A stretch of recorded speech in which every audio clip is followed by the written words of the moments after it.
All right, back at you.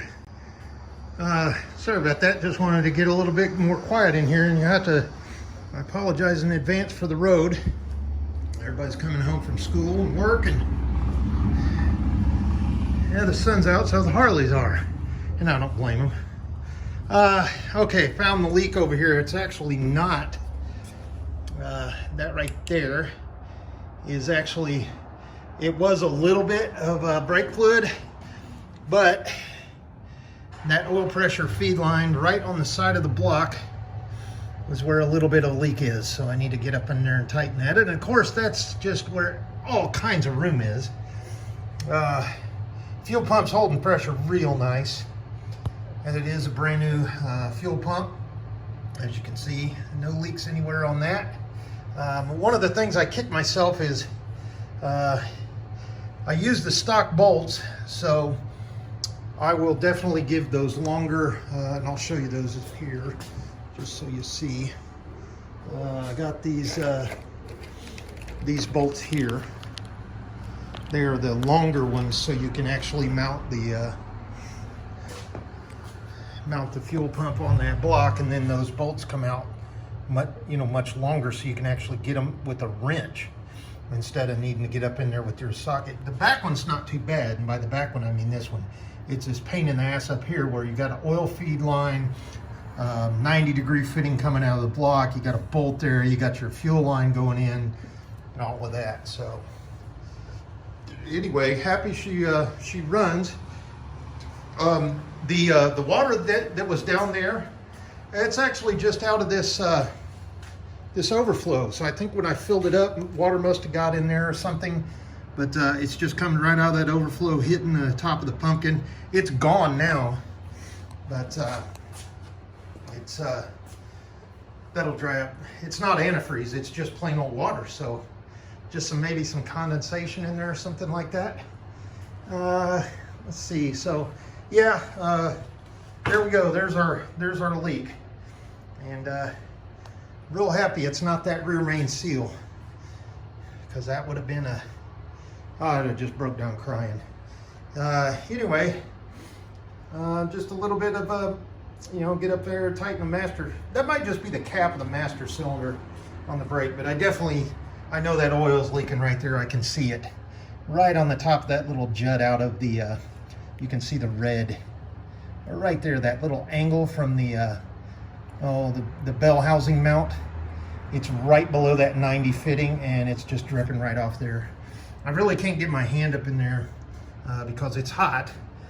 Got the exhaust pipe and then everything like that. But that's a real bad problem, or excuse me, real bad place to have a leak, because look at that, right on top of your exhaust pipe.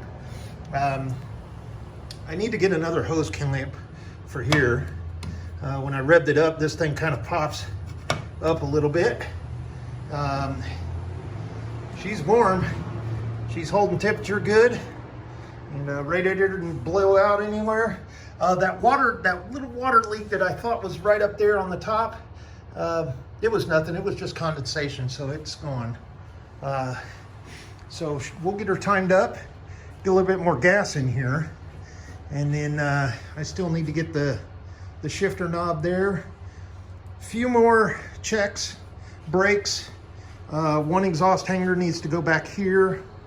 And then we'll take her and see if she's roadworthy. And then once that happens, I'll go back and do all the touch-up, paint here on the frame and stuff like that.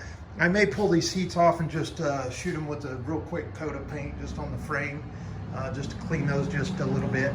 But yeah, everything's working. Got electrical, got the battery, alternator in there. She's running good. Even though that belt is real damn close to the cooling fins, it didn't hit it, and revved it up a few times. So hopefully when we put it in gear and she's under load, hopefully it won't snap that belt off and leave it stranded somewhere. But I just need to figure out that parking brake. And then you see a little bit of drips down there on the floor right below that crack you see. That is actually coming out of the transmission. So the transmission was in neutral, and of course it's got to seat all those seals and everything. And you're never going to stop these babies from leaking. I mean, they're felt seals and stuff like that. They're always going to drip somewhere, but that's not excessive down there. That is, but having a couple of drips like back over in there, just expect that for these old trucks and these old vehicles. They were just made to leak. That was part of the lubrication system, I guess. Felt seals, and they really didn't have neoprene kind of rubber seals back then. But anyway, yeah, no rattling, no crack. A little bit of rattling on the coming off the pedal for the idle, but that's just because we got to get it into time and then tune up that carburetor just a little bit better. She's going to be a cold starting bitch, I'll tell you. So I'm going to have to figure something out with that throttle cable. Otherwise, you're going to have to sit up in there and hold that gas pedal down. Right now, I've just got the throttle cable just kind of out of the way here. I've got it mounted on the clamp here, but I don't have it, down in there. And previous videos I showed you why. But I'll just do a couple of checks here this afternoon, make sure the oil lever's okay. We got great oil pressure, so those bearings are nice. Those rings are tight. Everything's good. The oil pump's working. It's all sealed up. No oil is blowing out anywhere. Looks like that main seal's going to hold. And I didn't use the wax rope one. I used an aftermarket one, but that was one of the things I was really concerned at. But now we've got it started, I can sleep easy tonight for once this week. I was just waiting on parts, and as I told you, I was waiting on that fuel pump to come in, and once that came in, I will share it's got a new rotor and distributor cap, as well as points in the condenser. I went ahead and changed that condenser in that distributor just because it is 12 volt, and I don't think that is one of the things that may have not ever been converted. Reason being, when I pulled that the coil out, it was a 6 volt.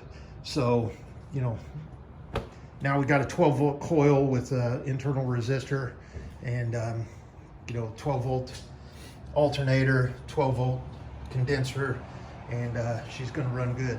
So I'm real happy. The temperature probe there is sealed up real nice, and it's showing that she's hit. I got it up to 180 degrees, so didn't pop the cap off of there. That is, I believe, let's see, that's just a 4-pound. And I think that should be fine. I mean, it's a little 4-cylinder. It doesn't have much pressure in it. And there never was an overflow tank on these. Sorry for walking around here again, as I usually do, but it was just, it dripped out and hit the ground. So, may want to, put another little tube there and kind of run it over somewhere so it's not hitting right on top of that, the axle.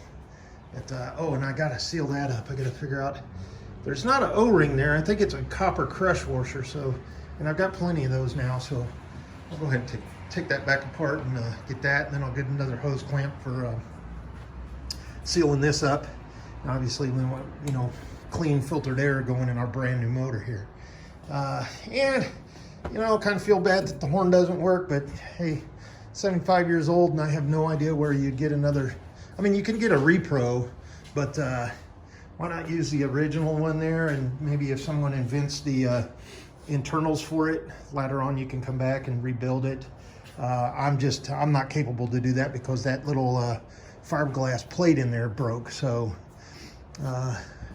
finding out where to get one of those that's in good condition other than a salvage yard, and making sure it's going to work. So no leaks up here, under the dash, anywhere. Fuel tank sealed up, and there we go. She is 98.9% done, and just maybe the rest of this week and get her tightened up, cleaned up, a couple of touch-up paint, and get her back to the owner, and then take her for a test drive, and then we'll go from there. So, all right, YouTube, a couple of short videos today, but she does run. There's the proof. And once we get her tuned up, timed, and carb adjusted perfectly, I'll get back to you. I will tell you a technical note on these Carter WOs. You want to come out Go all the way in on your idle mixture screw here, all the way in, clockwise. Come out 1.5 turns. That's your baseline for the initial start.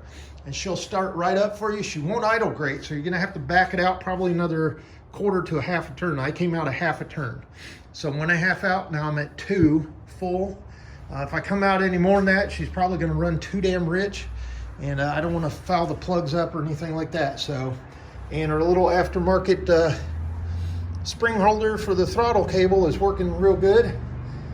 And don't look like anything else is leaking in here. But I'll leave it overnight, come out here and check. I'll wipe out what has dripped out of there. But come back tomorrow morning and see if we got anything else leaking under here. After that, just routine checks, like I said, and we'll get back to you. This is the weekend. All right, Happy New Year, everybody. Talk to you soon. Bye.